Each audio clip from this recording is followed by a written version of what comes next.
Hello everyone, this is Serious Trivia, and today we're continuing our Siege of Hefei Let's Talk Lore series with part 4, titled The Third Siege of 230.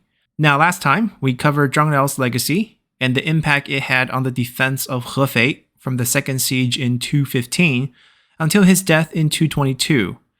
Then from 222 onward, we covered most of Sun Quan's military operations in our first Emperor of Wu Let's Talk Lore series, which ultimately resulted in Cao Xiu's massive defeat at the Battle of Shiting and Sun Quan's subsequent coronation as the Emperor of Wu in the year 229. For the Kingdom of Wei, the Battle of Shiting will shake up the command structure out east as Chong would assume command of Hefei in the fall of 228 on the heels of Cao Xiu's defeat and eventual death in November of the same year. Now, Chong was no upstart youngster, for he was at least 60 by this time, as he had joined Cao Cao back in 192 when Cao Cao had first taken control of the Yan province after the fight against Dongzhuo. At that time, Chong served in administrative capacity, as he had a background as a sheriff from when he was just 18 in his hometown in the Shangyang Commandery. Known for being strict but just, Chong would be appointed by Cao Cao as the mayor of the capital city of Xuchang when Cao Cao first gained control of the emperor in 196. Then in a shift to a more military role, during the period prior to the Battle of Guandu, Chong was given just 500 conscripts to assume the role as the administrator of Runan, which technically fell under Cao Cao's jurisdiction, but with it being Yuan Shao's hometown, the commandery was teeming with resistant forces. However, Chong would not disappoint, as he would end up clearing out the local resistance, expand his force to 2,000 men, and regain control over 20,000 citizens in the area. Then from that point on, Chong would remain in Runan as its administrator and assist Cao Cao in various campaigns in the south, including participating in the Battle of Chibi in 208, reinforcing Cao Ren against Guan Yu in 219, and defending Jiangxia against Sun Quan in 220.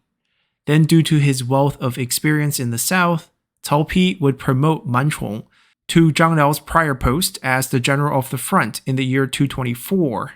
After Cao Pi's death, Cao Rui would continue to elevate Chong, first by giving him a second marquis title in 227, followed by naming him as the prefect of the Yu province, which is the province that Runan falls under. And when Cao Xiu would launch his ill-advised march leading to the ambush at Shiting, Chong was not only part of the reinforcement army under Jia Kui, but also the one who wrote to Emperor Cao Rui, warning him that Cao Xiu was likely being baited by the Wu forces into an ambush. And largely for this reason, along with his long resume, Chong would be selected to take over for Cao Xiu in the Yang province after Cao Xiu's death in November of 228. Now up till this point, Chong had been serving in Runan for almost 30 years, and he was so popular there for his fair rule that when he got his reassignment to Hefei, people flooded the streets trying to stop him from leaving. The crowd got so out of hand that the imperial convoy sent to escort Chong to Hefei considered killing civilians just to clear a path out of the city. In the end, Emperor Cao Rui would grant Chong the right to bring 1,000 of those who were closest to him in order to avoid bloodshed, as Chong would now officially assume command of Hefei. Then almost right away, in early 229, the Wei court started to receive intel regarding Sun Quan's intent to mobilize against Hefei from multiple reports by defecting soldiers from Wu. Thus, Chong immediately went into full alert as troops were sent to forward positions at Xiyang, which spooked Sun Quan as he opted to delay his attack after seeing the Wei readiness. But this delay would not be long, as by winter of 230, Sun Quan would officially launch the third siege of Hefei. But unlike his two previous attempts, where Sun Quan enjoyed a massive manpower advantage on the ground, the Wei response this time, in light of Cao Xiu's recent defeat at Shiting, was magnitudes greater, as all the reserve troops in the nearby Yu and Yan provinces were sent to the Yang province, and the combined garrison of all three provinces readied themselves at Hefei.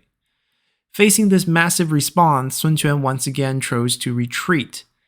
Now at this point, the Wei court demanded Man Chong to return the garrisons back to their respective provinces, but Man Chong refused, as he would ask the court to give him a bit more time with the troops, as he feared that Sun Quan's retreat was only a temporary tactic and that the Wu army would surely launch an assault, given that Sun Quan would not settle for nothing after going through the trouble of mustering up such a large force. So the Wei court relented, and Man Chong would be proven right when Sun Quan would return roughly 10 days later to strike at Hefei.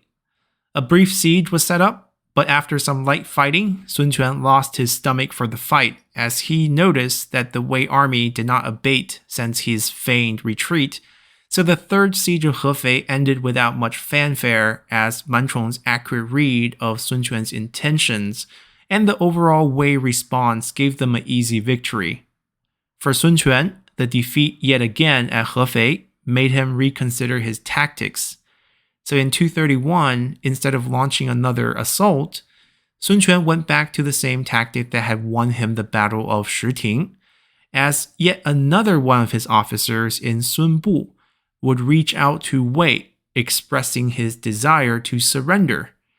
And when the prefect of the Yang province, Wang Ling, received this intel, he immediately requested troops from Man Chong, as Wang Ling believed Sun Bu's surrender was genuine and wished to send troops to assist in his defection.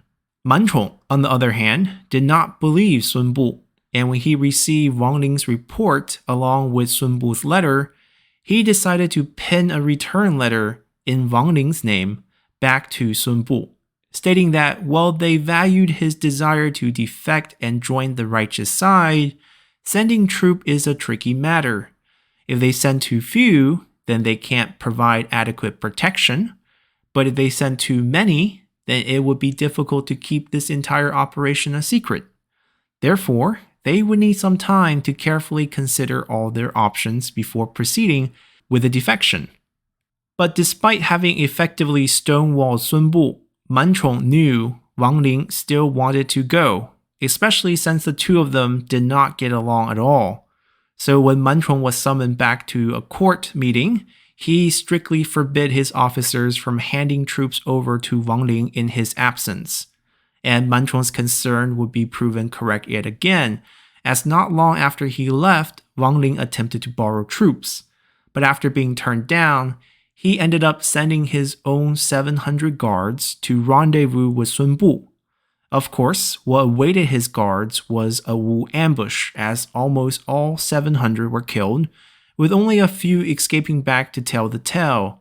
And this blunder obviously did nothing to improve the relationship between Wang Ling and Man Chong, as both men were very stubborn and old, as they were both in their 70s by this time. So not long after, in order to get back at Man Chong, Wang Ling would slander Man Chong to the courts by reporting that he was becoming too senile for his military role, and it was best to retire him.